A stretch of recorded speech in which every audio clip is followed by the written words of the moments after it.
Hello everyone, welcome to my channel my authority. आज के इस वीडियो के अंदर हम अपनी सेकंड यूनिट कवर करेंगे MPS 003 India democracy and development. Last video में हमने फर्स्ट यूनिट पूरी कवर की थी, आप देख सकते हैं जाके। आज की यूनिट का नाम है debate on models of development. जो विकास के मॉडल्स थे उन पे क्या क्या डिबेट हुई थी उसके ऊपर है। ये जो इग्नू का मटेरियल होता है ये बहुत इंपॉर्टेंट होता है एग्जाम्स वगैरह के अंदर, और ये पब्लिक एडमिनिस्ट्रेशन पॉलिटिकल साइंस दोनों के लिए है। इस पूरे वीडियो के अंदर हम ये पूरी की पूरी जितनी भी 12 यूनिट्स की जो सब पार्ट्स हैं, सब यूनिट्स हैं, वो कवर करेंगे। स्टार्ट करते हैं इंट्रोडक्शन से।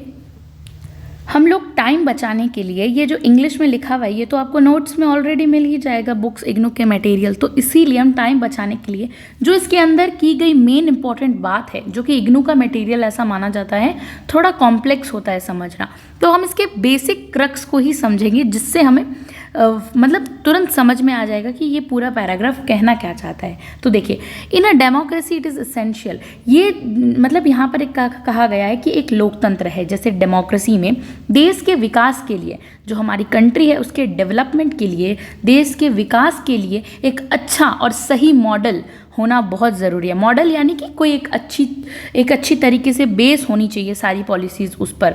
जैसे एक घर बनाने से पहले ब्लूप्रिंट बनता है, हम सभी जानते हैं, वैसे ही देश को आगे बढ़ाने के लिए एक आइडियल और अच्छा डेवलपमेंट मॉडल की नीड होती है। इससे क्या होता है, एक अच्छा घर बन सकता है। वैसे ही जैसे अच्छी मटेरियल चाहिए, वैसे ही अच्छे देश को चलाने के लिए एक अच्छा मॉडल होना बहुत ज़रूरी है। जो इसका फॉर्मेशन है, जो इसका हम कह सकते हैं कि जो भी पॉलिसीज़, जो नीतियाँ बनाई जाती हैं और जिसे ग्राउंड पर लागू किया जाता है, वो पूरी तरह से इस बात पर डिपेंड करता है कि कौन सा डेवलपमेंट मॉडल हमने चुना है, हमारे देश के द्वारा कौन सा मॉडल जो है चुना गया है। अगर सोशलिस्ट मॉडल चुना गया है तो पॉलिसीज़ गरीबों को सपोर्ट करेगी, क्योंकि हम जानते हैं सोशलिस्ट किसको सपोर्ट करते हैं, पुअर्स लोगों को सपोर्ट करते हैं। और वहीं अगर कैपिटलिस्ट मॉडल चुना गया है तो वो किसको सपोर्ट करेगी, प्राइवेट सेक्टर को सपोर्ट करेगी, उनको बढ़ावा दिया जाएगा। ओके, तो यहीं पर सेवरल डिबेट्स उस समय जो है अलग अलग तरीके से उठी थी। जब इंडिया आज़ाद हुआ था और संविधान हमारा बनाया गया था, वो कौन सा पीरियड था, 1947 से हम कह सकते 50 तक, 1950 के बीच में, ऐसे उसके आसपास ही बहुत सारे उस समय पॉलिटिकल लीडर्स और बिजनेस लोगों के बीच बहुत डिस्कशंस और डिबेट हुए थे कि देश का फ्यूचर जो डेवलपमेंट होगा वो मतलब क्या उसका रुख होगा, किस तरफ मुड़ना चाहिए। जैसे नेहरू और पटेल जैसे लीडर्स जो थे, जो क्या करते थे, इंडस्ट्रियल, यहाँ पर हम कह सकते हैं इंडस्ट्रियल प्लानिंग के पक्ष में थे, यानी कि ज़्यादातर इंडस्ट्रीज़ का डेवलपमेंट हो। वैसे ही कुछ लोग फ्री मार्केट इकोनॉमी चाहते थे, फ्री मार्केट इकोनॉमी की डिमांड करने लगे थे उस समय। तो इस तरह से डिमांड उठी थी। फिर क्या हुआ था, असल में देश को जो फाउंडिंग लीडर्स थे, जैसे कि नेहरू, पटेल और गांधी जी, ये सब जो थे, उनके दिमाग में सबसे बड़ी चिंता ये थी कि इंडिया एक सिंगल यूनाइटेड देश बनकर कैसे टिक पाएगा। यानी कि इंडिया को इंटीग्रेटेड करने की जो सभी जो अलग अलग थी उनको एक साथ लाना, सिंगल एक यूनियन बनाना, ठीक है, एक संघ बनाना, उसकी चिंता ज़्यादा हो रही थी उस समय, क्योंकि देश नया था, लोगों में डाइवर्सिटी बहुत थी। हमारे यहाँ किस चीज़ को फॉलो किया जाता है, डाइवर्सिटी को, और अलग अलग लैंग्वेजेस थी, अलग अलग रीजन्स थे, रिलीजन यानी धर्म थे, जाति थी, तो सबको एक सूत्र में बांधना बहुत ही ज़्यादा टफ काम था। लेकिन फिर भी ये लोगों को, देश को इस चीज़ की चिंता थी। एक आइडियल यानी बेहतर, जो सबसे बेस्ट हो मॉडल, एक आइडियल बेहतर मॉडल बनाने का मकसद सिर्फ डेमोक्रेसी को बचाए रखना ही नहीं था, बल्कि ऐसे सोशल और पॉलिटिकल कंडीशंस जो होती हैं उसे भी बनाए रखना था, जिसमें पूरे देश को बैलेंस किया जा सके, बराबर तरीके से उसका विकास हो सके। जैसे एजुकेशन सबको मिले, जॉब्स सबके लिए हों, जो एजुकेशन है, जॉब्स है, वो सबके लिए हों। कास्ट और जेंडर के बेस्ड पर जो असमानताएं उस समय समाज में फैल रही थी वो ना हो, वो सब दूर हो जाए। तो ये सब भी उस मॉडल के गोल्स में शामिल होने चाहिए, जो मॉडल्स हम चुनने जा रहे हैं हमारे देश के लिए। तो इसी तरह से डिबेट्स होती हैं डेवलपमेंट के, काफ़ी तरीके से इश्यूज़ पर डिबेट्स हुई थी। वो काफ़ी कॉम्प्लेक्स थी, उलझी हुई थी और डाइवर्स थी, बहुत अलग अलग तरह की थी। तो कुछ लोग लैंड रिफॉर्म्स की बात कर रहे थे, तो कुछ इंडस्ट्रियल प्लानिंग और फैक्ट्री के डेवलपमेंट की बात कर रहे थे। और क्या क्या सेपरेट अलग अलग डिमांड उठी कि क्या ज़मींदारी को हटाना चाहिए क्योंकि उस समय ज़मींदारी प्रथा थी, क्या इंडस्ट्रीज़ जो थी वो पब्लिक सेक्टर के पास हो या प्राइवेट सेक्टर के पास, यानी जो उद्योग थे उन्हें पब्लिक सेक्टर मतलब कंडक्ट करवाए या प्राइवेट सेक्टर। तो ये सब क्वेश्चंस उठ रहे थे। और प्लानिंग सेंट्रल लेवल पर हो या स्टेट लेवल पे, ठीक है, सेंटर के पास सारी प्लानिंग होनी चाहिए, स्टेट के पास। तो उस समय ये बहुत ही चाओस डिबेट क्रिएट हो गई थी। चलिए इसका बैकग्राउंड समझते हैं सबसे पहले। तो it has been seen in the previous unit, हमने पिछले पार्ट में क्या देखा था, जब हमने लास्ट यूनिट पढ़ी थी तो उसमें हमने देखा था कि जब इंडिया आज़ाद हुआ था तब देश के सामाजिक आर्थिक, हमने सोशल मॉडल की, आप जब यूनिट पढ़ेंगे फर्स्ट तो आपको समझ में आएगा। सोशो मॉडल यानी सोशो इकोनॉमिक जो मॉडल था इंडिया का, उसके विकास को लेकर 3 मुख्य सोच और विचारधाराएं हमारे सामने आई थी। मतलब देश का विकास कैसे हो, इस पर लोगों के 3 बड़े अलग अलग विश्वास बन गए थे। हमने 3 टाइप के देखे थे क्या क्या होने चाहिए। तो पिछले जो पहली सोच ये थी कि इंडिया में प्राइवेट सेक्टर्स यानी कि जो निजी उद्योग होते हैं, प्राइवेट सेक्टर्स जो होते हैं, जो प्राइवेट इंटाइटिटीज़ हैंडल करवाती है, निजी उद्योग को बढ़ावा दिया जाए जिसमें सरकार को बहुत कम दखल हो, सरकार दखल अंदाजी ज़्यादा ना करे, यानी कैपिटलिस्ट सिस्टम की बात हमने की थी। जैसे आज के अमेरिका जैसा मॉडल, जिसने अमेरिका में क्या है, मार्केट को बहुत ज़्यादा दिया गया है, सपोर्ट दिया गया है मार्केट को, है ना। फिर सोशलिस्ट इंडस्ट्रियलाइजेशन के अंडर जो स्टेट गाइडेंस में रहता है, यानी कि हमने दूसरी सोच ये देखी थी कि जिसमें इंडस्ट्रियल डेवलपमेंट सरकार के पूरे नियंत्रण में होना चाहिए, पब्लिक उस पर कंट्रोल करेगी, यानी सरकार स्टेट के अंडर आना चाहिए जितना भी इंडस्ट्रियल डेवलपमेंट हो रहा है। ये कौन सी टाइप की थी, सोशलिस्ट इंडस्ट्रियलाइजेशन इसे कहा गया था, जिसके अंदर हम देख सकते हैं सारी चीज़ें सरकार के हाथ में हो। जैसे यूएसएसआर अभी का मॉडल, जो अभी रशिया है, यूएसएसआर में होता है, प्लानिंग स्टेट सब कुछ करता है, सब कुछ सरकार के हाथों में होता है, एवरीथिंग कंट्रोल जो है वो सरकार के हाथों में होता है। हमने तीसरी सोच देखी थी जो महात्मा गांधी की थी, जिसे सर्वोदय की बात की गई थी, कहा गया था। इसका मतलब है सबका विकास होना चाहिए, यानी बिना मतलब सरकार के ज़्यादा इंटरफेरेंस के सबका विकास हो। गांधी जी का मानना था कि सरकार को अधिक शक्ति में होना लोगों के लिए नुकसानदायक हो सकता है, ज़्यादा सरकार को शक्ति नहीं देना, ठीक है। इसीलिए छोटी छोटी सेल्फ रिलियंट स्वायत्त गांव की इकोनॉमी जो हम कहते हैं ना, वो बनाए होनी चाहिए, लोकल सेल्फ गवर्नमेंट होनी चाहिए, उसकी बात की गई थी। ओके, उसके बाद हम देख सकते हैं जो आइडियोलॉजिकल जो डिबेट थी हमारी, यानी कि ये जो विचारधारात्मक जो आइडियोलॉजिकल डिबेट चल रही थी, उसमें और भी कॉम्प्लिकेशंस, जटिलताएं आ गई थी। जब दूसरे विश्व युद्ध जो हमारा सेकेंड वर्ल्ड वॉर के बाद देश के यानी बंटवारे की बात की गई थी, पार्टीशन हुआ था, उसके कारण नए पॉलिटिकल और इकोनॉमिक प्रॉब्लम्स हमारे सामने आते हैं। मतलब थ्योरी से ज़्यादा प्रैक्टिकल चैलेंजेस को हमने जो है प्रेशर बढ़ने लगा था हमारे ऊपर बहुत ज़्यादा। उसमें क्या होता है, फिर उसके बाद हम देख पाते हैं जब वार होता है, वार के सिचुएशन के समय हमारे ऊपर हम देखते हैं सरकार ने फूड सप्लाई पर कंट्रोल लगा दिया था, जिसे हम कहते हैं रैशनिंग जैसे होता है। फिर इंडिपेंडेंस के बाद ये इशू सीरियस हो गया था, क्योंकि देश के सबसे ज़्यादा अनाज उगने वाले एरियाज़, जैसे कि हम बात करते हैं पंजाब की, ठीक है, पंजाब और क्या क्या, बंगाल एंड ये सब जो एरियाज़ थे, यहाँ पे सबसे ज़्यादा अनाज उगने वाला होता था देश का। तो इस समय पाकिस्तान, ये सब जो है पाकिस्तान में चले गए थे नॉर्मली। ऊपर से जो है हम देख सकते हैं कि मतलब करोड़ों रिफ्यूजीज़ आ गए थे भारत के अंदर, जिनके लिए हमें खाना चाहिए था, मतलब भोजन की व्यवस्था चाहिए थी। तो इससे क्या होता है, सप्लाई कम हो गई और डिमांड बहुत ज़्यादा बढ़ गई। देखिए, डिमांड बढ़ गई और सप्लाई यहाँ पर कम हो गई थी उस समय, तो इसके वजह से क्राइसिस का सिचुएशन आ गया था। तो गांधी जी ने इस फूड कंट्रोल को मोरली गलत बताया कि ये फूड जो कंट्रोल हो रहा है ये सब गलत है। उनका मानना था कि ये ऐसे भ्रष्टाचार बढ़ता है, इसीलिए इसे हटा दिया जाए, ये फूड जो कंट्रोल कर रही थी इसे हटा दिया जाए। उनका कहना था कि जब रैशनिंग होती है, हम कहते हैं ना राशनिंग होती है, तब ब्लैक मार्केटिंग ज़्यादा होती है, झूठ छुप और ब्राइब जैसे प्रॉब्लम्स ये सब जो है वो बढ़ जाती है। लेकिन जैसे ही कंट्रोल हटाया गया, मार्केट में फूड प्राइसेस बहुत तेज़ी से बढ़ने लगे थे। जैसे ही सरकार का कंट्रोल हटाया गया था फूड्स वगैरह पे, तो अब क्या हुआ था, मार्केट में जो फूड के प्राइसेस थे वो बहुत तेज़ी से बढ़ने लगे थे। तो इससे क्या हुआ, इसीलिए मजबूरन सरकार को दोबारा कंट्रोल लगाना पड़ा बाद में। ठीक है, मतलब थ्योरी में गांधी जी सही थे यहाँ पर, लेकिन प्रैक्टिकल में प्रॉब्लम आ गई, हमने देखा, तो इसीलिए कंट्रोल वापस लगाना पड़ा सरकार को। तो यही चीज़ इसमें बताई गई है, वापस री इम्पोज्ड किया गया। तो ये हमारी लास्ट यूनिट का बैकग्राउंड था। अब हम देखते हैं कंफ्यूजिंग ओवरलैप्स क्या होता है। What is confusing overlaps? पहले तो हम बात करते हैं 3 मॉडल्स जो हम बहुत अच्छे से समझ गए, capitalist, socialist and Gandhian.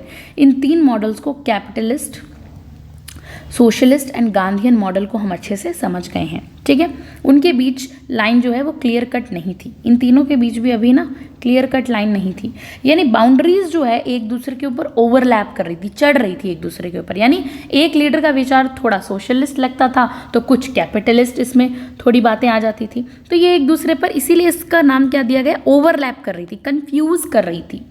Okay, बहुत ज़्यादा। तो यहाँ पर क्या होता है, इस पैराग्राफ में हम बहुत ही ईजी में समझेंगे, हर एक लाइन में एक भी लाइन नहीं होगी, सारी लाइन आपको समझा दी जाएगी अच्छे से। ठीक है, बस हम डबल रीडिंग नहीं करेंगे।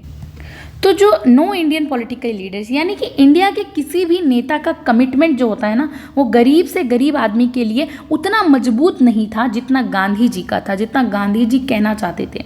उनका सर्वोदय यानी कि जो सबका विकास वाला जो मॉडल था, वो सबसे पहले गरीब के हित को रखा गया था, उसमें गरीब के हित को महत्वपूर्णता दी गई थी। तो इस वजह से गांधी जी का जो थॉट प्रोसेस सोशलिस्ट सोच के काफ़ी करीब था।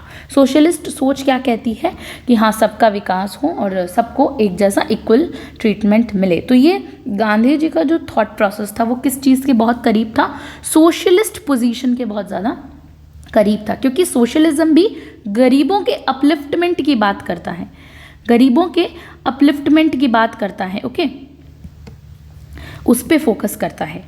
लेकिन क्या होता है, जब गांधी जी किसी और भारतीय से ज़्यादा सरकारी पावर पर शक करते थे, यानी कि गांधी जी भी किसी भी और भारतीय से ज़्यादा सरकारी पावर पर शक करते थे, इस वजह से वो इकोनॉमिक कंट्रोल जैसे कि इंडस्ट्रीज, रेशनिंग होना, ये सब में सरकार का इंटरफेरेंस के विरोधी थे गांधी जी। नॉर्मली उनका ये मानना था कि जितनी छोटी सरकार उतनी अच्छी ज़िंदगी।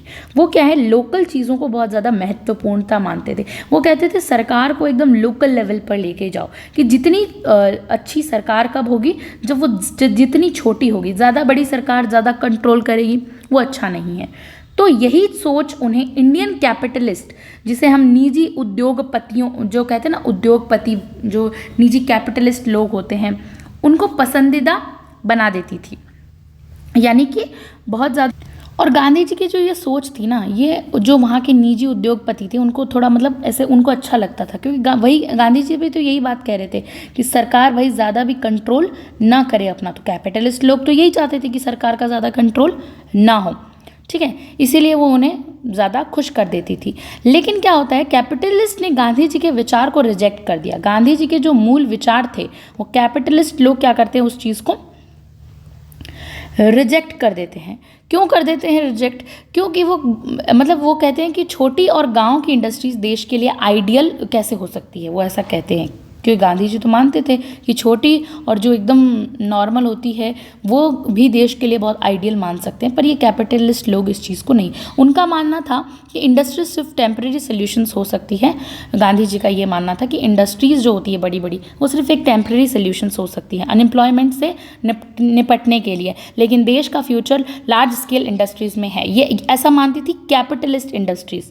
ठीक है, गांधी जी तो मानते थे छोटी छोटी कॉटेज इंडस्ट्रीज़ ही देश का भविष्य है, पर बड़ी बड़ी इंडस्ट्रीज़ कहती है ये सब ऐसी बेकार की बातें हैं। देश का कैपिटल है, जो देश का डेवलपमेंट है वो बड़ी बड़ी इंडस्ट्रीज़ पर ही जो है निर्भर होता है।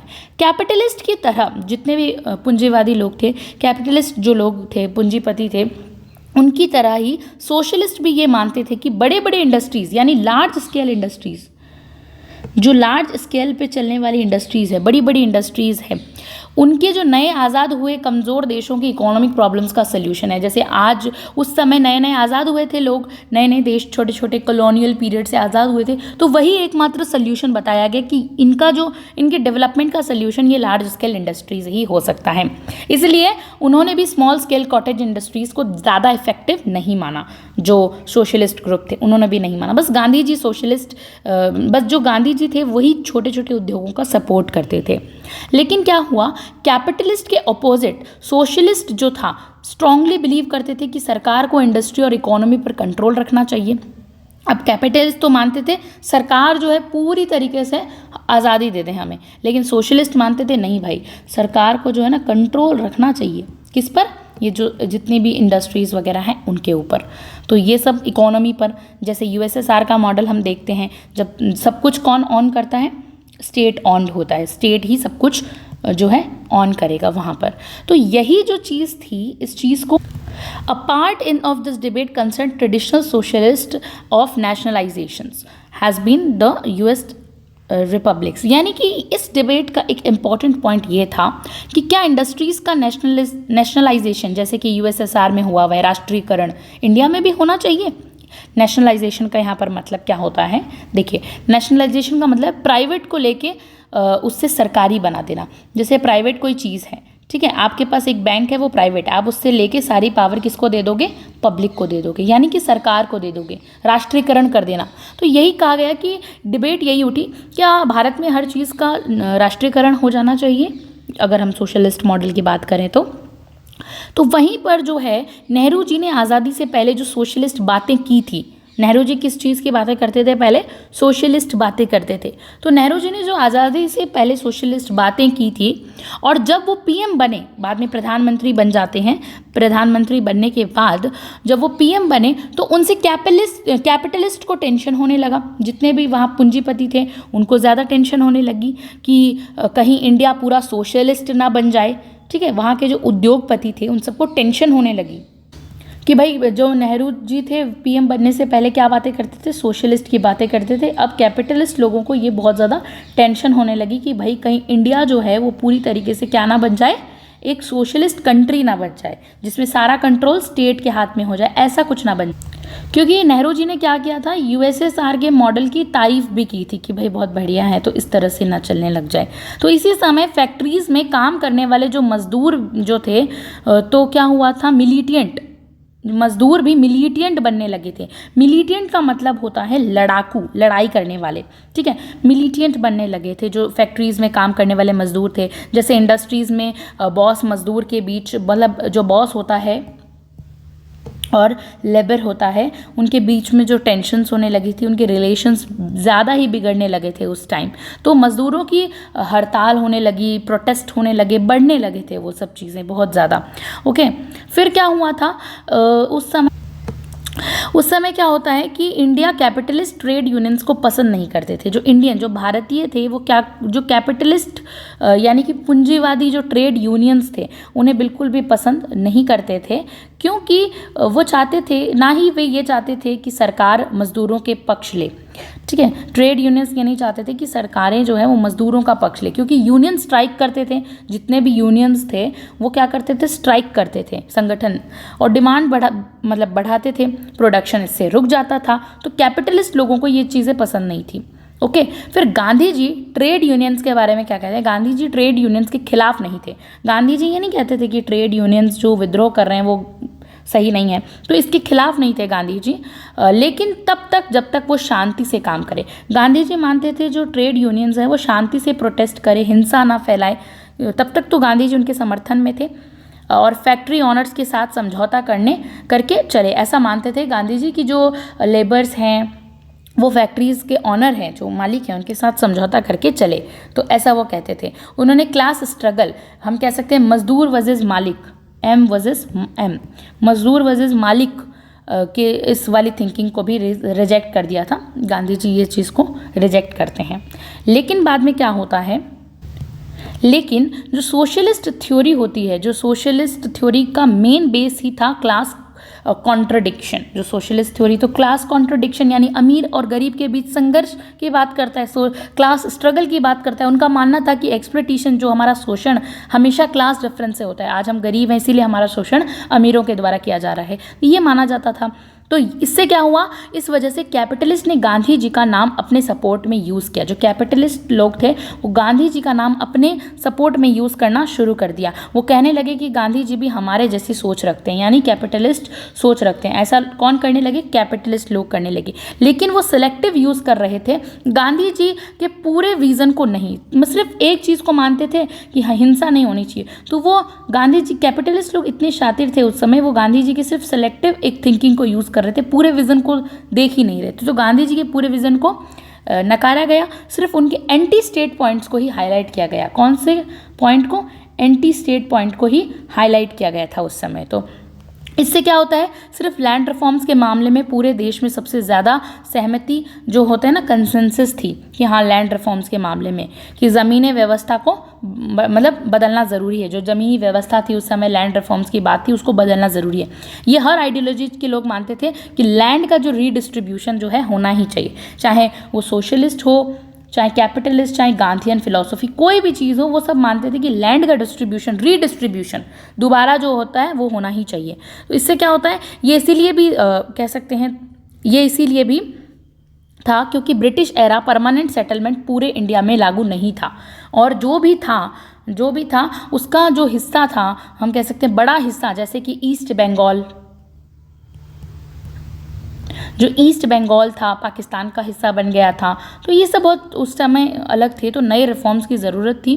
तो नए रिफॉर्म्स के लिए स्पेस बन गया था, ज़रूरी भी था। लेकिन फिर भी ब्रिटिश इंडिया के बाकी हिस्सों में जो जागीरदारी के बीच, ज़मींदारी के बीच जो राइट्स वाले लोग थे, वो लोग नए लैंड रिफॉर्म्स से खुश नहीं थे। जो जागीरदारी जिनके पास थी वो नहीं चाहते थे कि हमारी ज़मीनें वापस रीडिस्ट्रीब्यूट हो, क्योंकि उनका पावर और इनकम छिन रहा था, इसीलिए वो कैसे खुश होंगे। तो यही हमने देखा कि किस तरह से एक ओवरलैप कर रही थी चीज़ें।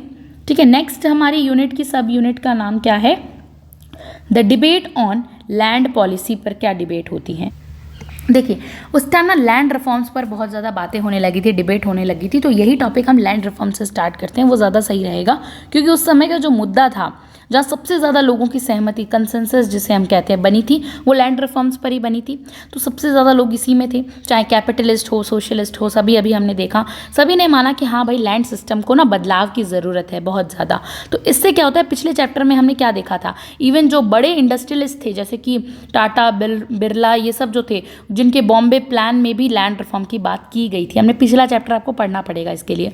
तो यही बताता है कि लैंड रिफॉर्म सिर्फ पॉलिटिकल या रूरल डिमांड नहीं थी।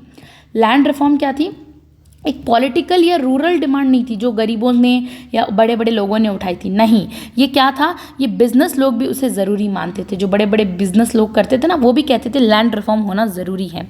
28 जून एक इंपॉर्टेंट डेट है, 28 जून 1946 को बिरला जो ग्रुप था, बिरला जो ग्रुप है, उसको अपना जनरल ईस्टर्न इकोनॉमिक्स, इंपॉर्टेंट है अगर आप याद करना चाहें तो, बिरला ग्रुप जो ईस्टर्न इकोनॉमिस्ट की बात की गई है यहाँ पर, इसने लैंड रिफॉर्म के पक्ष में स्ट्रॉन्ग आर्टिकल लिखा था, जिसमें क्या कहा गया था, जिसमें यही कहा गया था, जमींदार के होने का अब कोई आर्थिक जस्टिफिकेशन नहीं है। जो ज़मींदारी प्रथा को इस तरह से कहा गया था कि कोई आर्थिक, मतलब कोई कहते हैं ना हम कि the landlord has no economic justification for his existence, कोई एग्जिस्टेंस होना का, कोई ज़मींदारी के होने का कोई आर्थिक जस्टिफिकेशन नहीं है। मतलब ज़मींदारी व्यवस्था बस बेकार का हम कहते हैं ना मिडिल मैन, बिजोलिया टाइप का सिस्टम बन चुकी है, जिसका कोई प्रोडक्टिव रोल नहीं है, कहने का मतलब ये है। अब देखिए दिसंबर 1946 की बात हम करें तो दिसंबर 1946 में कांग्रेस नेशनल प्लानिंग कमेटी की लैंड रिफॉर्म सब कमेटी, जिसके हेड कौन थे, जेसी कुमारप्पा। कौन थे उसके हेड, जेसी कुमारप्पा थे। किसके, 1946 में सब कमेटी थी लैंड रिफॉर्म्स की, नेशनल प्लानिंग कमेटी जिसका नाम था, उसके हेड कांग्रेस हेड थे, headed by J C Kumarappa, staunch Gandhian, यानी कि जो गांधी जी के पक्के फॉलोवर थे, एकदम उनको बहुत मानते थे। Laid down 3 stages of land reforms, ये 3 तरह से स्टेजेस बताए हैं उन्होंने। ये प्लान एक स्ट्रक्चर्ड तरीके से रिफॉर्म लाना चाहता था, ये जो प्लान था ये एक स्ट्रक्चर्ड तरीके से लैंड रिफॉर्म्स की बात करता था। इसमें पहला स्टेप क्या है, फर्स्ट स्टेप किसकी बात करता है, abolition of zamindari and other intermediary rights, यानी कि पहला स्टेप था कि जमींदारी और बीच के सभी लैंड ऑनर जो इंटरमीडिएटर्स थे उनका सिस्टम भी खत्म होना चाहिए। डायरेक्ट लिंक होना चाहिए किसका, सरकारी रिकॉर्ड का किसके साथ होना चाहिए, किसान के साथ। इफ हो तो डायरेक्ट बीच के बिचौलिया लोगों के जो मिडिल मैन थे उनका रोल खत्म किया जाए।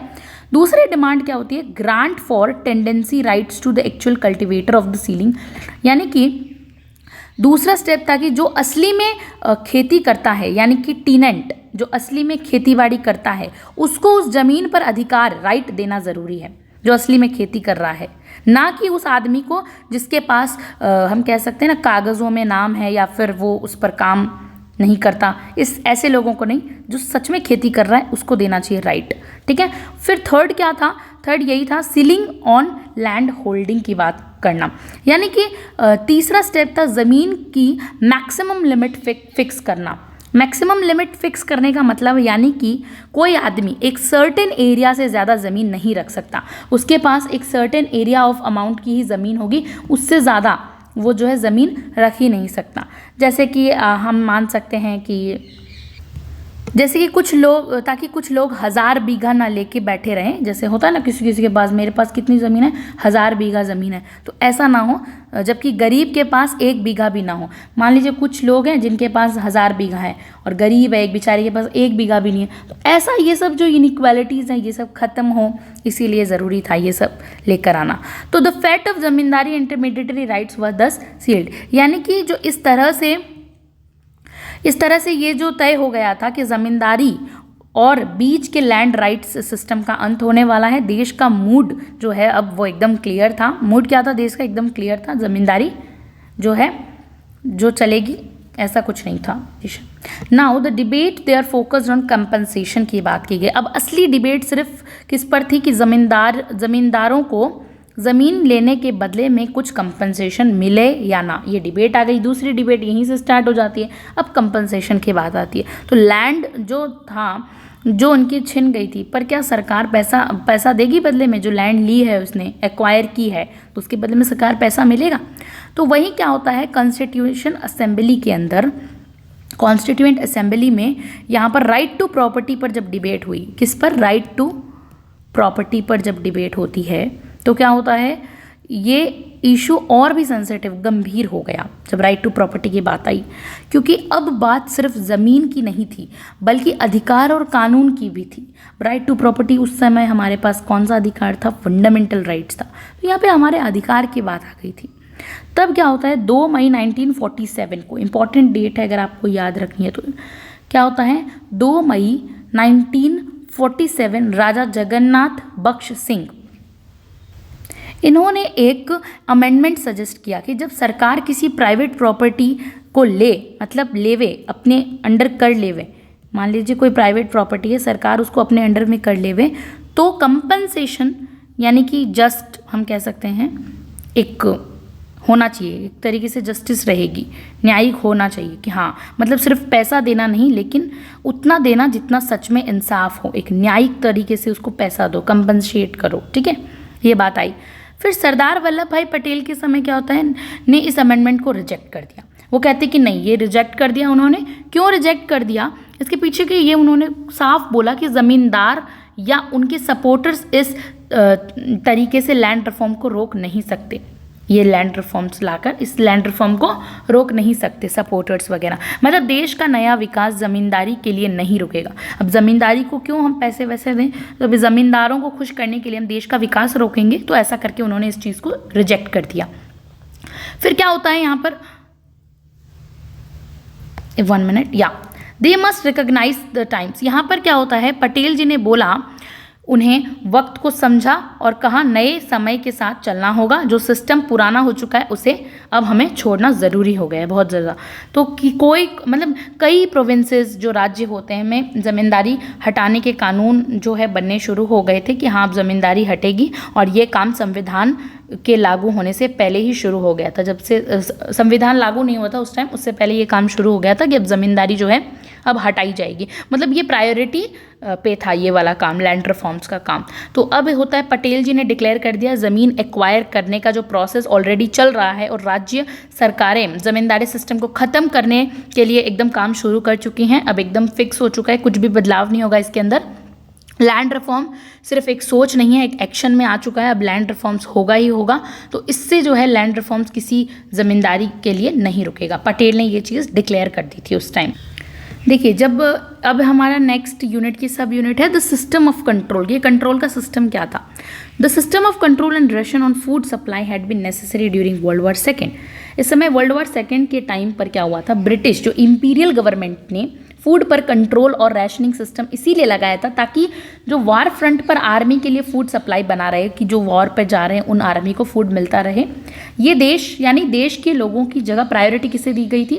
सोल्जर्स और मिलिट्री कैंप्स को, क्योंकि भाई ब्रिटिश लड़ रहे थे, ठीक है। तो ब्रिटिश रोड्स के भी जितने भी सोल्जर्स थे उन तक पहुंचने की, अब यहाँ पे देश को प्रायोरिटी नहीं दी गई थी उस टाइम। किसे प्रायोरिटी दी गई थी? जो सोल्जर्स थे उनको दी गई थी। कौन से सोल्जर्स? बाहर के विदेशी सोल्जर्स, ठीक है। और जब वार ख़त्म हो गई, जब वर्ल्ड वार सेकेंड ख़त्म हो गया, तब भी क्या हुआ था, उसके बाद भी कंट्रोल सिस्टम चालू रखा गया था, क्योंकि मार्केट में अभी भी अनसर्टेनिटी बनी हुई थी। डिमांड सप्लाई को बैलेंस क्लियर नहीं थी, कि डिमांड बहुत ज़्यादा थी, सप्लाई बहुत ज़्यादा कम थी, तो मार्केट स्टेबल नहीं था। इसीलिए राशनिंग का जो सिस्टम था वो हटाया ही नहीं गया था उस समय, हटाई ही नहीं गई थी वो राशनिंग वाली सिस्टम। तो इससे 1947 के बाद क्या होता है, 1947 के जो पार्टीशन हुआ, जो हम कह सकते हैं बंटवारा हुआ था, वो फूड क्राइसिस को और ज़्यादा सीरियस हो गई, क्योंकि उसमें भाई आधे लोग इधर गए आधे लोग उधर गए, तो इससे ज़्यादा फूड क्राइसिस और आ गई इससे। तो बंगाल, जैसे कि बंगाल पंजाब से फूड प्रोड्यूसिंग एरियाज़ थे, यहाँ पे यही कुछ एरियाज़ थे जो बहुत ज़्यादा फूड प्रोड्यूस करते थे, बंगाल का और जो पंजाब का, ये पाकिस्तान चला गया। और रिफ्यूज़ी का इन्फ्लक्स जो हम कह सकते हैं, वो प्रेशर बढ़ता गया। मतलब एक कंट्री से दूसरे कंट्री में इतने शरणार्थी उस समय आए थे, तो इससे बहुत ज़्यादा हमारी कंट्री को वो देखना पड़ा था, वो फूड की स्कैरसिटी हो गई थी, ठीक है। अब क्या होता है, एक इम्पॉर्टेंट डेट है 1944, 14 जनवरी 1944 को ईस्टर्न इकोनॉमिस्ट्स, बिरला ग्रुप का इकोनॉमिक जनरल, जो हमने पहले पढ़ा ना अभी, बिरला ग्रुप का कौन सा ईस्टर्न इकोनॉमिक जनरल था, इसने सजेस्ट किया था कि फूड कंट्रोल सिस्टम जो था, खाने पे, भोज्य पदार्थों पे जो कंट्रोल का सिस्टम लगाया गया था, और स्ट्रॉन्ग और ब्रॉड बनाया जाए इसको। स्कोप और यानी कि इसका जो स्कोप और कैरेक्टर दोनों को डेवलप करने की बात की गई थी इसमें, यानी लॉन्ग टर्म तक इसको यूज़ किया जाए, कंट्रोल बनाए रखा जाए, ऐसा कहा गया। तो इससे क्या हो, उनका ये कहना था, ये जो जनरल था लोगों ने दिया था, उसका ये कहना था कि कंट्रोल सिस्टम सिर्फ वॉर के बाद पीस टाइम इकोनॉमी में ट्रांजेक्शन के लिए नहीं, बल्कि लॉन्ग टर्म इकोनॉमिक प्लानिंग को भी इंपॉर्टेंट टूल बना सकता है। ये जो कंट्रोल का सिस्टम है ये लॉन्ग टर्म के लिए यूज़ होना चाहिए, ठीक है। जैसे प्लानिंग के थ्रू सप्लाई जो मैनेज है उसको मैनेज करना, प्राइसिंग कंट्रोल करना, इन्फ्लेशन जो बढ़ती हुई वो इन्फ्लेशन है उसको बचाना, जो हम कह सकते हैं ना बहुत ज़्यादा मंदी आ जाती है उससे बचना, प्लानिंग के थ्रू हम ये सब कर सकते हैं। ये एक प्लान बनाकर पूरा प्रोग्रेसिव प्लान दिया गया था इसमें, ऐसा सजेस्ट किया गया था बिरला जनरल के अंदर। फिर लेकिन 1946 में क्या होता है, में ये मुद्दा बहुत कंट्रोवर्शियल बन गया, यानी कि लड़ाइयाँ झगड़े डिस्प्यूट्स होने लगे इसमें, सबके व्यूज़ अलग हो गए। कुछ लोग कंट्रोल के पक्ष में थे, कुछ कहते थे नहीं कंट्रोल नहीं होना चाहिए, विरोध में थे। बहुत ज़्यादा विरोधाभास आ गया यहाँ पर हम कह सकते हैं। तो उसी साल क्या होता है 1946 में स्टार्टिंग में एक कमेटी बनाई गई थी, कमोडिटी प्राइस बोर्ड जिसका नाम था, क्या नाम था कमेटी का? कमोडिटी प्राइस बोर्ड नाम था इस कमेटी का, ये बनाई गई थी। इसमें फेमस इकोनॉमिस्ट थे एडी गोडवाला, नाम था इनका क्या है, एडी गोडवाला और डीआर गैडगिल। ये कमेटी है एडी गोडवाला एंड डीआर गैडगिल, इसमें शामिल थे। ये दोनों इकोनॉमिस्ट जो अर्थशास्त्री थे इनमें शामिल थे। उनका काम क्या था, मार्केट प्राइस और फूड कंट्रोल पर एडवाइस देने का इनका काम था, कि मार्केट की क्या प्राइस है, फूड पर क्या एडवाइस देने का इनका ये काम था। उस बोर्ड ने रिपोर्ट दी और कहा कि कंट्रोल हटाने की जगह, ये जो बोर्ड था जो बनाया गया था, इसने क्या रिपोर्ट दी थी, इसने ये रिपोर्ट दी थी कि कंट्रोल हटाने की जगह क्या करना चाहिए, सिस्टम को बेहतर बनाया जाए। उसी सिस्टम को जो है उस सिस्टम को और बेहतर बनाया जाए, यानी वो लोग राशनिंग के पक्ष में थे, ये जो एडी गोडवाला और डीआर गैडगिल थी, ये राशनिंग यानी जो राशनिंग लगाई गई थी उसके पक्ष में दिख रहे थे। तभी उन्होंने कहा कि हटाया ना जाए, उसे और स्ट्रॉन्ग बनाया जाए, मतलब और अच्छा किया जाए। इससे क्या होता है, लेकिन दूसरी तरफ फूड ग्रेन जो पॉलिसीज कमेटी आई थी, एक फूड ग्रेन पॉलिसी कमेटी आई थी, ये food grain policy committee appointed हुई थी। कब हुई थी? सितंबर 1947 के अंदर अपॉइंट हुई थी, बनाई गई थी, जिसमें ज़्यादातर मेंबर्स इंडस्ट्रियलिस्ट, उद्योगपति थे। ज़्यादातर कौन थे? उद्योगपति लोग थे, इंडस्ट्रियलिस्ट लोग थे, जैसे बिरला, टाटा जैसे लोग मार्केट फ्रीडम के सपोर्टर थे। वो मार्केट की फ्रीडम चाहते थे इस कमेटी में जो थे। तो उस कमेटी ने दिसंबर 1947 में एक रिपोर्ट दी थी, अपनी इंटरिम रिपोर्ट दी थी, जिसमें कहा गया कि सरकार का कंट्रोल कम किया जाए। अब सरकार इतना भाई कंट्रोल नहीं रख सकती है, यानी राशनिंग सिस्टम रिलैक्स्ड हो। अब हर चीज़ पे फूड के ऊपर सरकार को इतना ज़्यादा कंट्रोल रखने की कोई ज़रूरत नहीं है, मार्केट को ज़्यादा फ्रीडम से काम करने की आज़ादी दी जानी चाहिए। तो ये था। अब क्या होता है, पिछले पार्ट में हमने क्या बताया था? बताया गया था कि गांधी जी ने मॉरली कंट्रोल हटाने को सपोर्ट किया। मॉरली कंट्रोल हटा सकते हैं अगर वो नैतिक है तो, इसीलिए एक समय के लिए राशनिंग हटा दी गई थी। फिर थोड़ी समय के लिए क्या की गई थी, राशनिंग जो थी वो हटा दी गई थी। गांधी जी का मानना था कि कंट्रोल से क्या होता है, भ्रष्टाचार बढ़ता है, क्योंकि कंट्रोल कुछ ब्यूरोक्रेट्स के हाथ में होता है, इससे ना भ्रष्टाचार बढ़ सकता है, करप्शन बढ़ सकता है। लेकिन वहीं क्या हुआ था, when the price rose high control was again imposed, वहीं मार्केट में बहुत दाम जो थे, किसी भी चीज़ के दाम यानी पैसा बहुत तेज़ी से बढ़ने लगे, तो सरकार ने दोबारा कंट्रोल लगाना ही पड़ा था। तो इन्फ्लेशन और पब्लिक प्रेशर के कारण राशनिंग वापस लानी पड़ी। इन्फ्लेशन यानी मंदी बढ़ गई थी, बहुत ज़्यादा महंगाई हो गई थी। हमारी नेक्स्ट यूनिट की सब यूनिट है द इशू ऑफ नेशनलाइजेशन, राष्ट्रीयकरण होना। इसके ऊपर भी एक इशू था, ये भी एक डिबेट का एक टॉपिक था। तो इस समय क्या होता है, जब सोशलिस्ट लोग जो सोशलिस्ट का सपोर्ट करते थे और लेफ्ट विंग वाले लोग थे,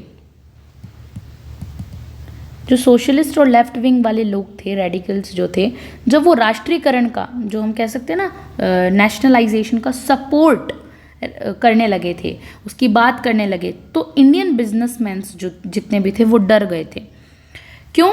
नेशनलाइजेशन का मतलब हमने देखा कि सरकार क्या करती है, प्राइवेट कंपनीज या इंडस्ट्रीज को अपने कंट्रोल में ले लेती है, जितनी भी प्राइवेट कंपनी। तो इससे तो बिजनेसमैन डरेंगे ही ना, क्योंकि भाई बिजनेसमैन तो प्राइवेट सेक्टर के हैं। अब वो उनको ये डर लगने लगा कि कहीं ये सोशलिस्ट वाले, लेफ्ट विंग वाले आके हमारे बिजनेस को ना हड़प ले। तो इस चीज़ से वो बहुत ज़्यादा डर गए थे। तो क्या हुआ था, 14 जून, इंपॉर्टेंट डेट है, 1946। फिर से हम बात करते हैं, ईस्टर्न इकोनॉमिस्ट डिक्लेयर क्या करता है, जो जनरल था टाटा और बिरला वाले ग्रुप का, इसने क्या कहा, हम सोवियत यूनियन जैसे तुरंत और पूरे इकोनॉमिक सिस्टम में नेशनलाइजेशन को पूरी तरह रिजेक्ट करते हैं। हम नहीं कहते कि पूरे सिस्टम को एकदम सोशलिस्ट बना दो, तो ये क्या कहते हैं कि हम ना रिजेक्ट करते हैं, इतना इमीडिएट हम लोगों को, इमीडिएट यानी तुरंत हमें नहीं चाहिए पूरा इकोनॉमिक सिस्टम को नेशनलाइजेशन करने की बात को हम रिजेक्ट करते हैं। वो कहना चाहते थे कि जो चल रहा है, जैसे कि यूएसएसआर मॉडल है जिसमें हर चीज़ जो किसके कंट्रोल में है, स्टेट के कंट्रोल में है, वो कहते थे इतना भी कंट्रोल नहीं चाहिए जिसमें हर चीज़ स्टेट कर रहा है, इंडिया के लिए ये सही नहीं है। वो ये बात को कहते हैं, ईस्टर्न इकोनॉमिस्ट जब वाला जो जनरल आता है वो ये बात कहता है कि ये इंडिया के लिए सही नहीं है। जब की बात है कि federation of Indian chambers of commerce की बात, यानी कि FICCI, हम ऐसे याद रखेंगे, FICCI जो है federation of Indian chambers of commerce industry की 20वीं एनुअल मीटिंग हुई। कौन सी? 20th एनुअल मीटिंग हुई थी। ये ट्रेड यूनियन है एक, तो इसकी एक 20वीं एनुअल मीटिंग होती है। तो नेहरू जी को बिजनेसमैन को पर्सनली एश्योरेंस देना पड़ा कि बिजनेसमैन को नेहरू जी जाकर पर्सनली कहते हैं, क्योंकि लोग भाई सोचने लगे थे कि कांग्रेस गवर्नमेंट उनके बिजनेस के खिलाफ है। अब कांग्रेस गवर्नमेंट खिलाफ नहीं थी, तो इसीलिए जवाहरलाल नेहरू उन्हें जाकर पर्सनली जो है एश्योर्ड करते हैं, एश्योरेंस देते हैं कि नहीं नहीं, डोंट वरी, हम जो है ऐसे भी नहीं करेंगे। बिजनेसमैन डर रहे थे कि भाई कहीं सोशलिस्ट ना लागू हो जाए इंडिया के अंदर। तो नेहरू जी ने कहा कि ये सोचना गलत है कि यह सरकार इंडस्ट्रीज़ को नुकसान पहुंचाना चाहती है, यानी कि जो कांग्रेस गवर्नमेंट उस टाइम थी वो अपनी सरकार का पक्ष लेके गए और ऐसा कहते हैं कि ये सोचना गलत है कि ये जो सरकार है वो जो है इंडस्ट्रीज़ को नुकसान पहुंचाना चाहती है। ऐसा सोचना हमारी तरफ से एक बड़ी बेवकूफ़ी होगी, हम ऐसा कुछ नहीं चाहते हैं। उन्होंने क्लियर कहा कि गवर्नमेंट का मकसद बिजनेस को रोकना नहीं है, हम बिजनेस को नहीं रोकेंगे, ऐसा नेहरू जी खुद जाकर कहते हैं।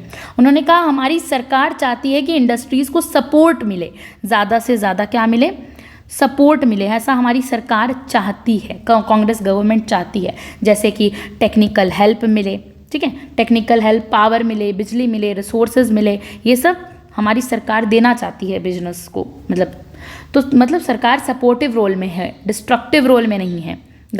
ये नेहरू जी ने ऐसा कहा। फिर अप्रैल 4, 1947 को क्या होता है, ऑल इंडिया मैन्युफैक्चरर्स ऑर्गेनाइजेशन को एड्रेस करते हुए वहाँ पे अपना भाषण देते वक्त नेहरू जी ने वही बात दोबारा दोहराई कि बिजनेसमैन को घबराने की ज़रूरत नहीं है, डोंट वरी। उनका कहना था कि इंडस्ट्रीज़ का डेवलपमेंट देश के लिए बहुत ज़रूरी है, इसीलिए हम इसमें कोई भी इंटरफेरेंस नहीं करेंगे। एक तरह से यहाँ पे सोशलिस्ट आइडियाज़ को पूरी तरह लागू होने पर नेहरू जी ने रोक दिया था। तो ये था। नेक्स्ट हमारी सब यूनिट है द इशू ऑफ प्लानिंग। अब प्लानिंग की इशू क्या हुए थे, जिस समय हम प्लानिंग कर रहे थे उसमें इश्यूज़ क्या क्या आते हैं। देखिए, प्लानिंग के बाद सभी लोग मानते थे कि प्लानिंग तो होनी ही चाहिए, इकोनॉमी है जो हमारी अर्थव्यवस्था है उसकी प्लानिंग के बिना कैसे होगा कुछ भी। तो यही बात सभी लोग मानते थे कि प्लानिंग, इकोनॉमिक प्लानिंग तो होनी ही चाहिए, और हर सेक्शन ने इस कंसेप्ट को वेलकम भी किया। हर कंसेप्ट कहता है हम वेलकम करते हैं इसका, ठीक है, सभी लोग जितने भी थे, ये कंसेप्ट बहुत अच्छा था सभी के लिए। लेकिन प्लानिंग का फॉर्म या नेचर, हम कहते हैं ना प्रकृति, वो कैसी हो, इस पर लोगों ने विचार अलग अलग दिए थे अपने।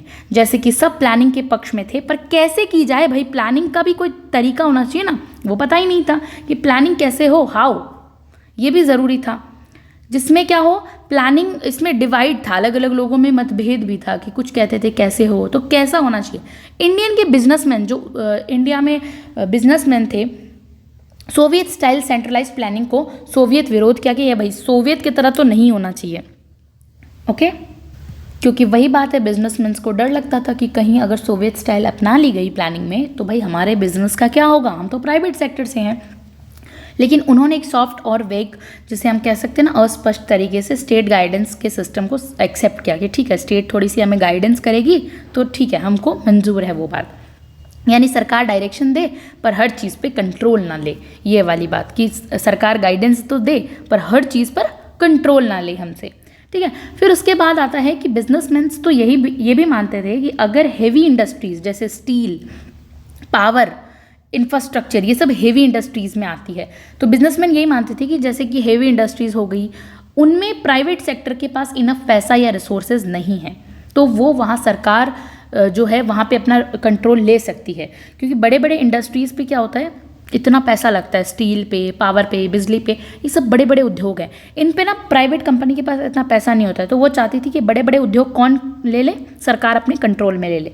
तो वो, लेकिन वो भी सिर्फ ज़रूरत के हिसाब से, पूरा ही ना ले ले, ज़रूरत के हिसाब से गवर्नमेंट ओन्ड होनी चाहिए ये सब चीज़ें।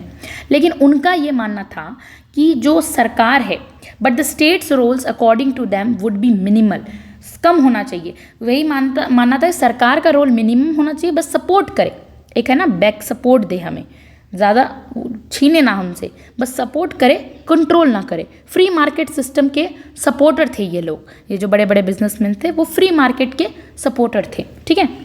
उसके बाद प्लानिंग में हम दूसरी तरफ देखते हैं, सोशलिस्ट और लेफ्ट विंग के लोग क्या चाहते थे, ये पूरी तरीके से इकोनॉमी में सरकार को ही मानते थे कि जो स्ट्रॉन्ग रोल है वो सरकार का होना चाहिए, सब चीज़ सरकार को देना, एवरीथिंग। यानी प्लानिंग भी सेंट्रलाइज्ड हो, सारी प्लानिंग कहाँ बननी चाहिए, सेंट्रलाइज्ड होनी चाहिए। ये कहते थे कहीं ऊपर नीचे नहीं, सिर्फ सरकार के पास होना चाहिए इम्प्लीमेंटेशन, लागू भी वही करे, सरकार ही लागू करे, स्टेट के हाथ में सब कुछ हो, ये मानते थे कैपिटलिस्ट लोग जो है, जो सोशलिस्ट और लेफ्ट विंग के लोग थे वो ये मानते थे, ओके। अब माना ऐसा जाता है कि सरदार पटेल, जो सरदार वल्लभ भाई पटेल थे, वो बिजनेसमैन वाले सॉफ्ट प्लानिंग अप्रोच के सपोर्टर थे, और नेहरू जी जो थे वो स्टेट कंट्रोल्ड सोशलिस्ट मॉडल के सपोर्टर थे। नेहरू जी किसके सपोर्टर थे, ऐसा माना गया है, नेहरू जी तो कहते थे भाई, नेहरू जी कहते थे कि हम तो सोशलिस्ट आइडियोलॉजी पे चलेंगे, और सरदार पटेल कहते थे हम तो चलेंगे किस पर, जो सॉफ्ट प्लानिंग अप्रोच है। ठीक है, सॉफ्ट प्लानिंग अप्रोच, ना कि पूरी कैपिटलिस्ट, सॉफ्ट प्लानिंग अप्रोच पे चलेंगे, ऐसा मतलब कहा जाता है कि हाँ ऐसा मानते थे।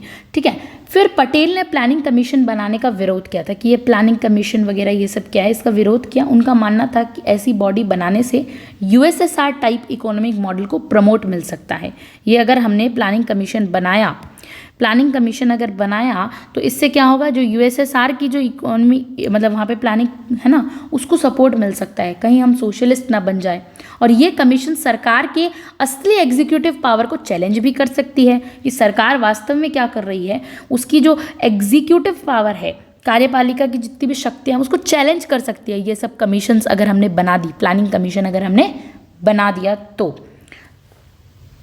इसीलिए सरदार पटेल वो साफ साफ तौर पे ये नहीं चाहते थे कि सरकार के ऊपर एक इंडिपेंडेंट अथॉरिटी आकर इकोनॉमी को चलाए। सरकार है ठीक है, आप कोई इंडिपेंडेंट अथॉरिटी ला रहे हो और वो उसको कह रहे हो जाओ प्लानिंग बनाओ, ये ऐसा सरदार पटेल जो है वो नहीं चाहते थे। वहीं क्या होता है, पटेल ने इस चीज़ का जो है निदान के हम कह सकते, पटेल के बाद में डेथ हो जाती है सरदार वल्लभ भाई पटेल के निधन के बाद। ठीक है, एग्जैक्टली उनके निधन के बाद क्या होता है, प्लानिंग कमीशन का गठन होता है वहाँ पर, और जिसमें जो कैबिनेट के अंडर आती है और प्राइम मिनिस्टर नेहरू उसके चेयरमैन बनते हैं। किसके, प्लानिंग कमीशन के। कौन बनते हैं, नेहरू उसके चेयरमैन बनते हैं, और वो एक तरीके से कंट्रोल में आती है। यानी नेहरू का विज़न तभी पूरा हो पाया जब पटेल नहीं रहे। ठीक है, देख सकते हैं हम कि जब पटेल की डेथ हुई उसके बाद ही नेहरू लेकर आते हैं प्लानिंग कमीशन, क्योंकि पटेल ने रहते हुए, अपने सरदार वल्लभ भाई पटेल जी ने रहते हुए तो ये नहीं होने दिया था। तो नेहरू का विज़न कब पूरा हो पाया, जब पटेल की जो है डेथ हो गई थी। तो यहाँ पर देखते हैं कि जो नेहरू हैं वो चेयरमैन बनते हैं प्लानिंग कमीशन के। अब इसकी एक सब यूनिट है इंडस्ट्रियल रिलेशंस कैसे होते हैं। अब यहाँ पर जो है एक रिलेशंस में टकराव देखने को मिला था। सबसे ज़्यादा टकराव, जो कन्फ्लिक्ट हम जिसे कह सकते हैं, ट्रेड यूनियंस के मामले में देखने को मिला था। मजदूर जो संगठनों में पॉलिटिकल और आइडियोलॉजिकल मतभेद हम कह सकते हैं, मतभेद हो गए थे, काफ़ी इंटेंस हो गए थे, बहुत बढ़ गए थे। ठीक है, बहुत ज़्यादा इंटेंस हो गए थे। यानी कि जो ऑल इंडिया ये 1920 के अंदर सेटअप हुआ था, ये याद करने वाली बात है। All India trade union Congress AITUC setup कब हुआ था, 1920 के अंदर हुआ था। उस समय जब इसकी स्थापना हो गई थी, ये बनाई गई थी, ये जो ILO इंटरनेशनल लेबर ऑर्गेनाइजेशंस के सजेशंस पे बनी थी। किसके सजेशन पर, इंटरनेशनल लेबर ऑर्गेनाइजेशन के सजेशन पर बनाई गई थी। तो ऐसा कहा गया कि जो कांग्रेस सेशंस में ज़्यादातर कांग्रेस लीडर्स ने उससे दूरी बनाए रखी, ज़्यादातर कांग्रेस नहीं जाती थी इसके अंदर, उन्होंने तुरंत पार्टिसिपेट नहीं किया इसमें, थोड़ी दूरी बनाए रखी थी। फिर क्या होता है, कांग्रेस लीडर्स ने 1922 के बाद, मतलब 1922 के बाद, 2 साल बाद जो है इसको ज्वाइन करना शुरू किया था, धीरे धीरे ज्वाइन करना शुरू किया। मतलब शुरुआत में कांग्रेस प्रिकॉशंस हम कहते हैं ना, कॉशंस थी कि भाई कॉशियस थी कि करें ना करें, बरत रही थी, थोड़ा कह सकते ना, बहुत ज़्यादा ये था कि ट्रेड यूनियन मूवमेंट को लेकर थोड़ी ऐसे घबराई हुई सी थी कि क्या किया जाए, जाना चाहिए नहीं जाना चाहिए, इस तरह से था। उसके बाद अहमदाबाद टेक्सटाइल वर्कर्स जो थे यूनियन, जिसे गांधी जी सपोर्ट करते थे, अहमदाबाद किसको गांधी जी सपोर्ट करते थे, अहमदाबाद टेक्सटाइल वर्कर्स यूनियन को डायरेक्टली जो है गांधी जी उस चीज़ को सपोर्ट करते थे। उसने कभी भी AITUC ज्वाइन नहीं किया, AITUC कभी भी ज्वाइन नहीं किया। गांधी जी का मॉडल अलग था उनसे, उनका ट्रेड यूनिज्म कॉपरेशन पर बेस्ड था, ना कि क्लास स्ट्रगल पर। गांधी जी का जो यूनियन था किस पर बेस्ड था, वो कॉपरेशन पर बेस्ड था, क्लास स्ट्रगल पर बेस्ड नहीं था। फिर इसी रिजल्ट में, इसी वजह से क्या होता है, AITUC कम्युनिस्ट और सोशलिस्ट विचारधारा के लोगों के कंट्रोल में आ गई।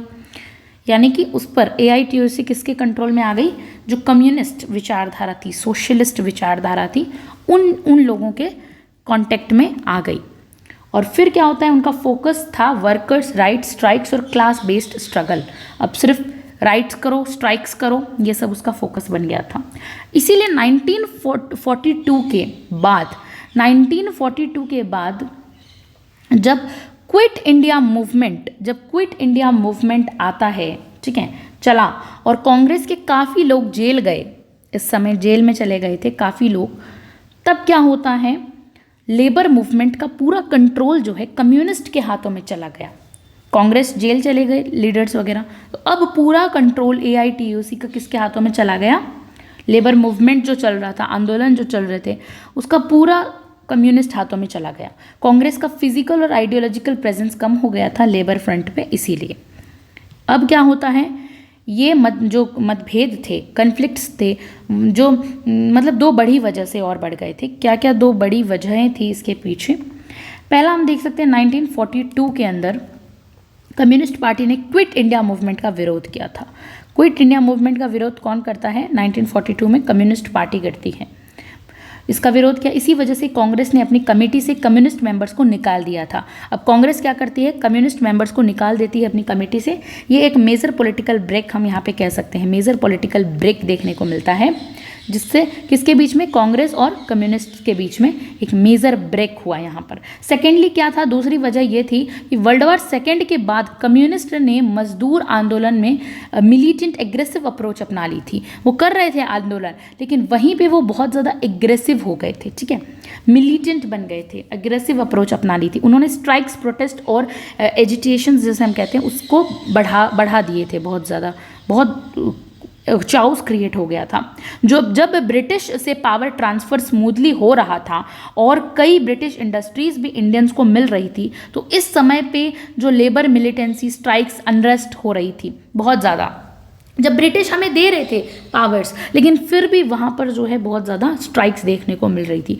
कांग्रेस और इंडियन बिजनेसमैन दोनों को ये सब चीज़ें पसंद नहीं थी, ठीक है। वो चाहते थे कि ट्रांजिशंस जो है वो पीसफुली हो जाए, जो ब्रिटिश है वो हमें हमारी जो सत्ता है वो चुपचाप सौंप के चले जाएं, कोई स्ट्राइक या फिर ये सब कुछ ना हो, कोई इंडस्ट्री लॉस या रुकावट ना आए इस चीज़ के बीच में। शांति चाहते थे कांग्रेस के लीडर्स उस समय। कांग्रेस लीडर्स ने कहा कि मजदूर डिस्प्यूट्स को कोर्ट लाइक आर्बिट्रेशंस के थ्रू सुलझाया जाए, कि ये जो मजदूरों के बीच जो कॉन्फ्लिक्ट चल रहे हैं इनको कैसे सुलझाया जाए, इनको आर्बिट्रेशंस के जो कोर्ट इनमें इंटरफेयर करे, कोर्ट अब आर्बिट्ररी रूप से मनमाने तरीके से इंटरफेयर करे और इन सब चीज़ को सुलझाए। और उन्होंने स्ट्राइक जो हो रही थी उसको अपोज किया था, कि स्ट्राइक करने के लिए राइट को अपोज किया जाए, कोर्ट कह दे कि भाई आप स्ट्राइक नहीं कर सकते। उनका गोल था इंडस्ट्रियल पीस और इकोनॉमिक ग्रोथ। किनका गोल था? जो कांग्रेस के लीडर्स थे, उनका ये गोल था। 1947 के बाद क्या होता है? 1947 के शुरू में हिंदुस्तान मजदूर हम कह सकते हैं सेवक संघ। कौन सा? हिंदुस्तान मजदूर सेवक संघ। हिंदुस्तान मजदूर सेवक संघ सेटअप हुआ था और ये इसका बेस क्या था? अहमदाबाद टेक्सटाइल वर्कर्स यूनियन इसका बेस बना था, जो गांधी जी से इन्फ्लुएंस में था। इसका मॉडल नॉन वायलेंट था, अहिंसा नहीं होनी चाहिए, एम्प्लॉयर और एम्प्लॉय के बीच में सहयोग होना चाहिए, कॉपरेशन होना चाहिए, ना कि कन्फ्लिक्ट, ठीक है। फिर क्या होता है? जब मजदूर सेवक संघ स्ट्रांग नहीं बन पाया, ये जो मजदूर सेवक संघ था ये स्ट्रांग नहीं बन पाया, तो क्या होता है? मई 1947 के अंदर, मई 1947 में कांग्रेस के सीनियर लीडर पटेल के नेतृत्व में दिल्ली में मिले ये सब लोग और तय किया कि नया लेबर यूनियन ऑर्गेनाइजेशंस इसमें यहाँ पर बनाया जाएगा। नया लेबर यूनियन कांग्रेस, जो देखिए कांग्रेस चल रही थी अपना खुद का मजदूर फ्रंट तैयार करने के लिए, ठीक है, चाह रही थी कि हमारा खुद का जो है एक मजदूर फ्रंट जो है वो तैयार हो जाए, क्योंकि कम्युनिस्ट पार्टी तो अब अलग थी। और इन्हीं का रिजल्ट क्या निकला? INTUC, Indian national trade union Congress का गठन हुआ था। ये एक नया था, Indian national trade union Congress का गठन हुआ था। ये कांग्रेस बैक्ड ट्रेड यूनियन था, यानी कि अब कांग्रेस उसको सपोर्ट कर रही थी मॉडरेट और प्रो बिजनेस अप्रोच के साथ। मॉडरेट था और प्रो बिजनेस, इसमें बिजनेस की भी अप्रोच शामिल थी। अगले कुछ महीनों में दो नए ट्रेड यूनियंस और बन गए थे, जैसे हिंद मजदूर सभा बनी थी एक। तो हिंद मजदूर सभा क्या थी? INTUC से अलग हुआ था, स्प्लिटिंग फ्रॉम INTUC, और union trade union Congress splitting from AITUC। अब दोनों अलग अलग संगठनों से अलग अलग हुए थे ये। देखिए सबसे पहले तो INTUC से ब्रेक होकर बनता है हिंद मजदूर सभा, और AITUC से ब्रेक होकर बनता है यूनाइटेड ट्रेड यूनियन कांग्रेस। जब इंडिया इंडिपेंडेंट हो रहा था और इंडियन कैपिटलिज्म स्ट्रांग हो रहा था, तो उस वक्त क्लास कॉन्ट्रडिक्शन यानी मजदूर वर्सेस मालिक, ये जो था ना कंसेप्ट, और ज़्यादा शार्प हो गया था और इसका सीधा इम्पैक्ट इंडस्ट्रियल रिलेशंस पे पड़ा था। यानी स्ट्राइक्स, डिमांड्स, प्रोटेस्ट अलग अलग होने लगे थे। ये सब इंडस्ट्री के डेवलपमेंट में रुकावटें बनने लगी थी कि भाई जो इंडस्ट्रीज़ हैं, हमारे उद्योग हैं, उनका डेवलपमेंट, विकास कैसे होगा। ये रिलेशंस जो थे इतने ज़्यादा खराब हो गए थे उस समय। इससे क्या होता है, कैपिटलिस्ट के लिए शांति और स्टेबिलिटी ज़रूरी थी। कैपिटलिस्ट लोग क्या चाहते थे, पूंजीपति लोग चाहते थे कि भाई शांति बनी रहे, पीस बनी रहे, स्टेबिलिटी बनी रहे, हमारा बिजनेस अच्छा चलता रहे, क्योंकि इंडस्ट्रियल डेवलपमेंट तभी होगा जब प्रोडक्शन स्मूथली चलेगा। उनके लिए मिलिटेंट यूनियनिज्म, जो वायलेंट और डिसरप्ट स्ट्राइक्स थी, जो लोग कर रहे थे ना, डिमांड कर रहे थे, बड़े प्रोटेस्ट कर रहे थे, ये जो वायलेंट तरीके से अहिंसा फैला रहे थे, ये एक बड़ा खतरा बन गई थी। बिजनेसमैन्स तो यही चाहते थे यूनियन डिमांड्स हो पर पीसफुल तरीके से हो। पीसफुल को ये लोग ज़्यादा सपोर्ट करने पे लगे हुए थे। इंडिपेंडेंस के बाद कम्युनिस्ट और सोशलिस्ट ये लोग क्या चाहते थे, ये यही कि मजदूर मालिक के रिलेशंस तुरंत डिफाइन हो जाए और वर्किंग क्लास को ज़्यादा अधिकार मिले। हम कार्ल मार्क्स का वही कि भाई जो हैव नॉट है उन्हें सब कुछ दे दिया जाए, जो वर्किंग क्लास है उन्हें सब कुछ मिल जाए, तुरंत डिसाइड हो जाए ये सब चीज़ें। वो चाहते थे कि क्लास बेस्ड एक्सप्लॉयटेशंस तुरंत खत्म हो। ये क्लास के आधार पर आप जो शोषण कर रहे हो ना मजदूरों का, ये तुरंत खत्म होना चाहिए, यही चीज़ ये चाहते थे। फिर हम देखते हैं पॉलिटिकल डिबेट क्या उठती है इस चीज़ पर।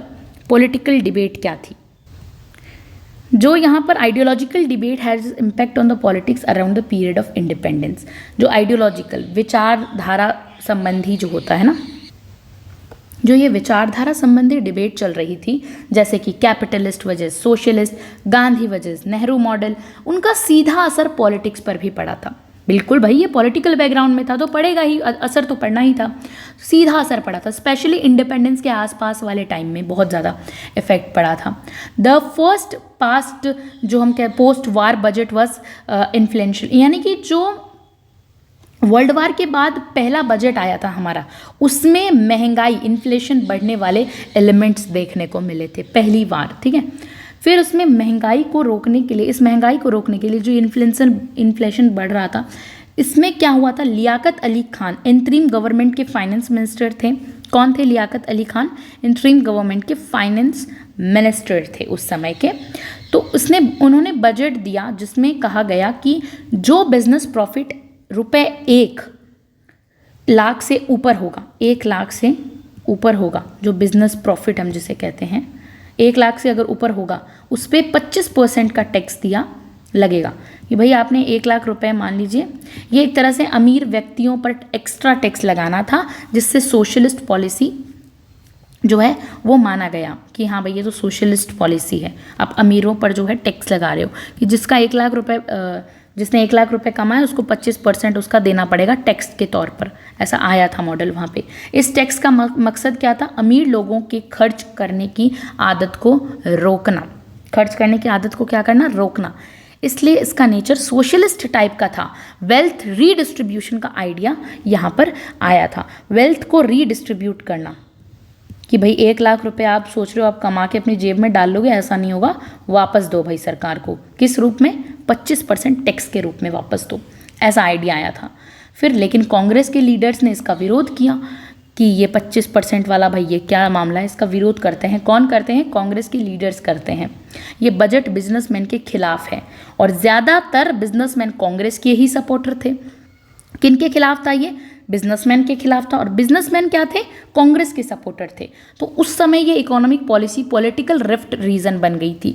अब पॉलिटिकल डिबेट इसीलिए तो आ गई कि अब पॉलिटिक्स में जो बड़े बड़े लीडर्स हैं वही सपोर्टर कांग्रेस है, उन्हीं के खिलाफ आप पॉलिसी लेके आ रहे हो, ऐसा तो नहीं चलेगा।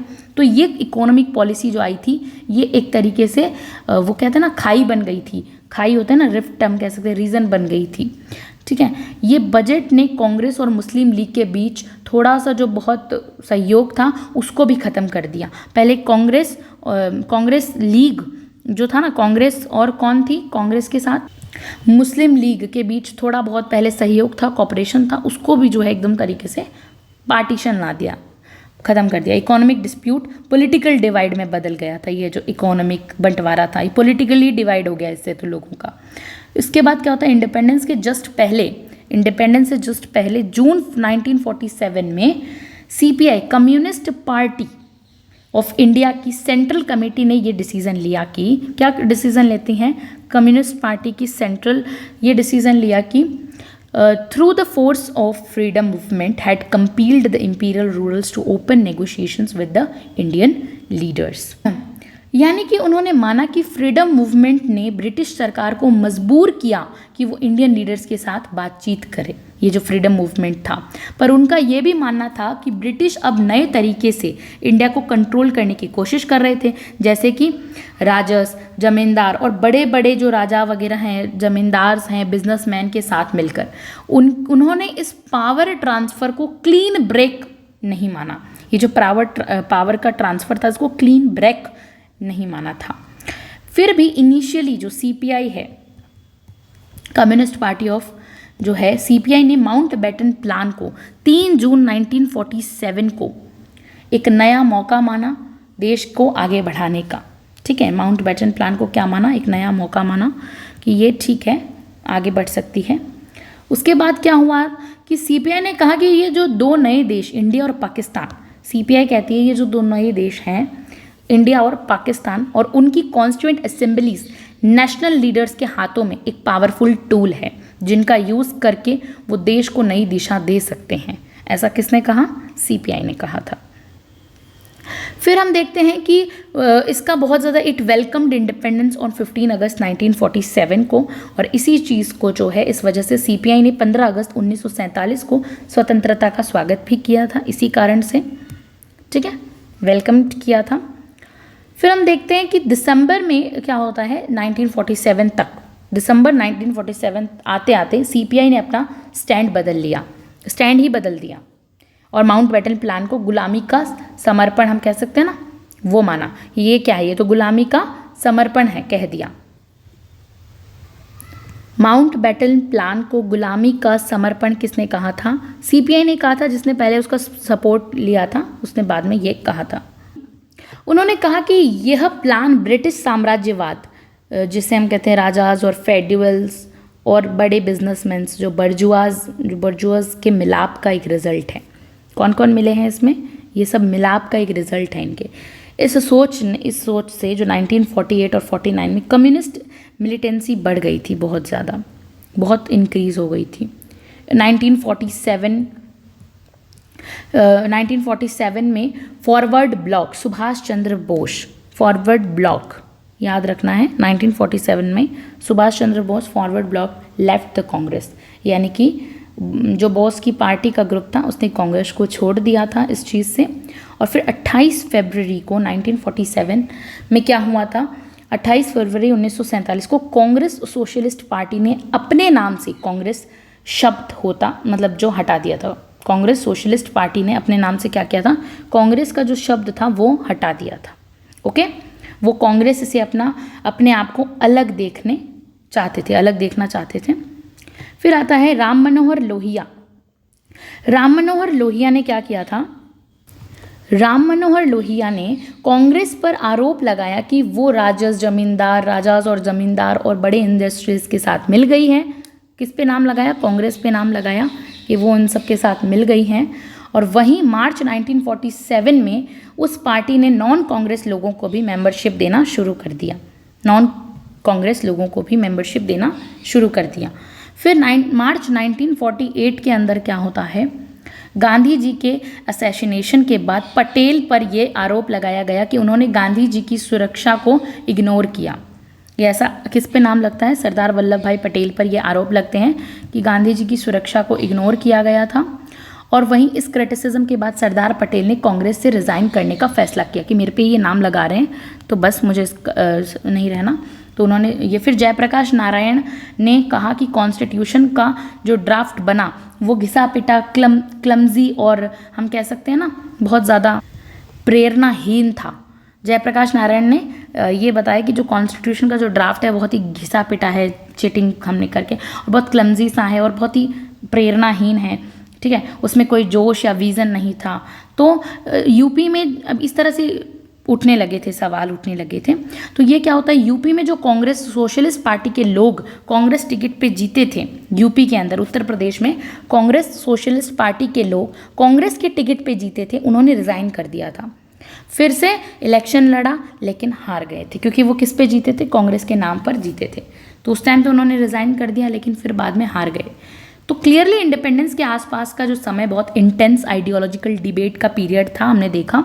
इसमें बहुत ज़्यादा इंडिया का फ्यूचर डेवलपमेंट कैसा हो, इस तरह की डिबेट हो रही थी। और इसीलिए ये सब आइडियोलॉजिकल क्लैशेस जो है वो कॉन्स्टिट्यूशंस बनाने वाली कॉन्स्टिट्यूएंट असेंबली में भी रिफ्लेक्ट हमें देखने को मिले थे।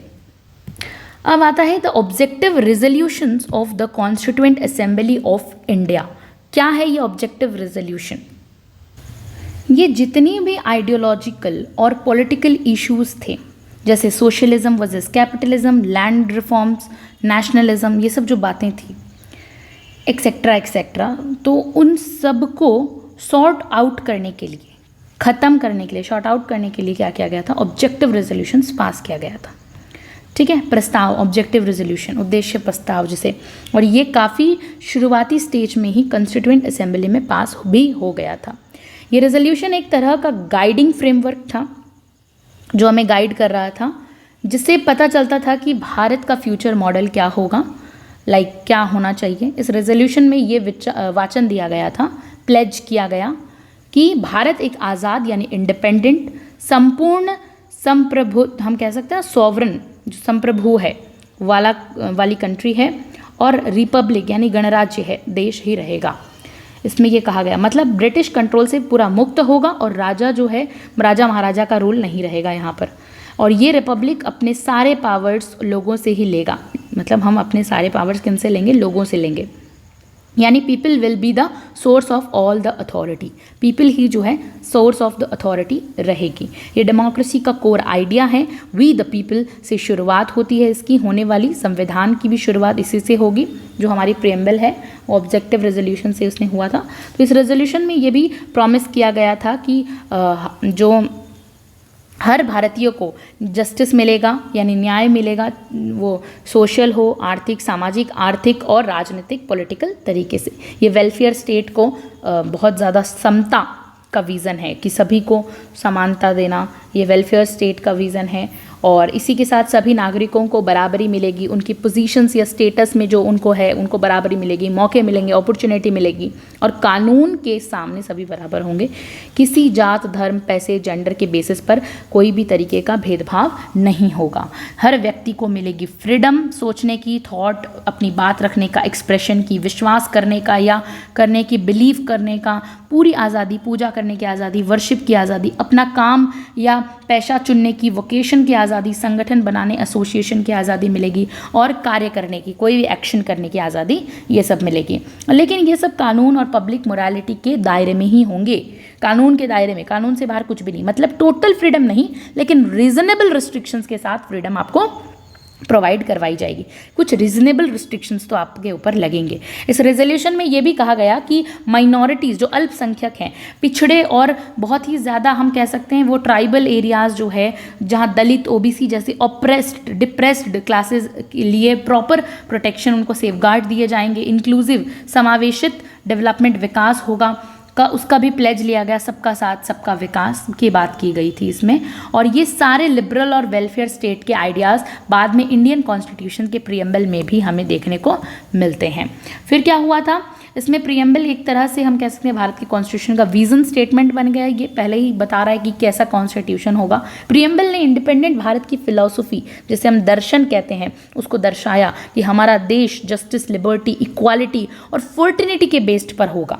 हमारे देश में ये सब चीज़ों को बहुत महत्वपूर्ण हम उस पर आंकेंगे, यानी हमारे फंडामेंटल राइट्स जो हैं। ये जो विज़न था उसको दो पार्ट्स में हम डिटेल में एक्सप्लेनेशन यहाँ पर किया गया है। कैसे कैसे, एक तो फंडामेंटल राइट्स और एक डीपीएसपी। फंडामेंटल राइट्स तो हैं हमारे वो जो सिटीजन्स को इंडिविजुअल लिबर्टी प्रदान करते हैं, ठीक है, उसकी खुद की इंडिविजुअल लिबर्टी रहती है उसमें। और डीपीएसपी वो स्टेट के लिए जो गवर्नमेंट को बताते हैं कि उसको कैसे वेलफेयर करना है और क्या करना चाहिए क्या नहीं।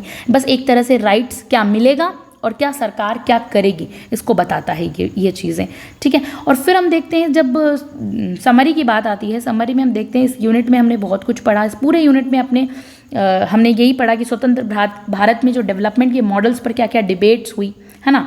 ये डिस्कशंस काफ़ी गहरे थे और बहुत इंपॉर्टेंट भी थे, क्योंकि इन पर ही देश का फ्यूचर डिपेंड करता था, इसीलिए ज़रूरी था डिबेट होना। कुछ लोगों ने गांधी जी के विचारों पर चर्चा की, जैसे विलेज इकोनॉमी, कॉटेज इंडस्ट्री, कुटीर उद्योग जिसे हम कहते हैं, अहिंसा के मार्ग पर चलो, डिसेंट्रलाइजेशन, जितनी भी अथॉरिटी है लोकल लेवल्स तक पहुँचाओ। ये सब गांधी जी के आइडियाज़ थे। और सोचा कि ये विचार प्रैक्टिकल हैं या नहीं, कि फिजिबल हैं या नहीं। तो और फिर वहीं हम दूसरी और तरफ देखते हैं तो कैपिटलिस्ट इंडस्ट्रियलाइजेशन को सपोर्ट किया गया, जैसे बड़े बड़े industries, modernisation, large scale production को सपोर्ट मिलना, प्रॉफिट बेस्ड ग्रोथ। ये मेनली बिजनेसमैन और इंडस्ट्रीज़ का व्यू था, बड़े बड़े इंडस्ट्रियलिस्ट का व्यू था।